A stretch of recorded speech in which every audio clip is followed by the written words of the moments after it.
ఈ పరమేశ్వరుడి యొక్క ఈ లింగ ఉద్భవానికి ఎన్ని కథలండి, ఒకటా రెండా? అనేకమైనటువంటి కథలు. ఓ సందర్భంలో స్వామి దిగంబరుడై అలా నడుచుకుంటూ వెళ్తున్నాడు. వెళ్ళేటటువంటి సమయంలో ఋషి వాటికల మీదుగా తిరుగుతున్నాడు. ఋషిపత్నులు దిగంబరంగా ఉన్నటువంటి పరమేశ్వరుణ్ణి చూసి మోహితులై ఆయన వెనకాల వెళ్ళిపోతూ ఉన్నారు. మరి పరమేశ్వర తేజస్సు సామాన్యమా? అనన్య సామాన్యమైనటువంటి ఆ తేజస్సుకి ఎవరు మోహితులై వెనక్కి వెళ్లకుండా ఉంటారో? ఋషులందరూ ఆగ్రహోదగ్ధులయ్యారు. మా ఈ స్త్రీలిటి నుంచి అక్కడికి వెళ్ళటానికి వీడు నగ్నంగా వచ్చి ఆ లింగమే కారణం కాబట్టి వీడి లింగము తెగిపడుగాక అని శపించారు. వెంటనే లింగం తెగిపడ్డది.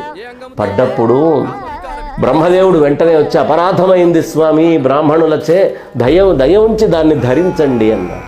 అంటే ఆయన అన్నాడు, ఈ లింగానికే పూజ చేస్తాను అని కనుక మీరందరూ నాకు మాట ఇస్తే ఖచ్చితంగా నేను దీన్ని ఉపసంహరించుకొని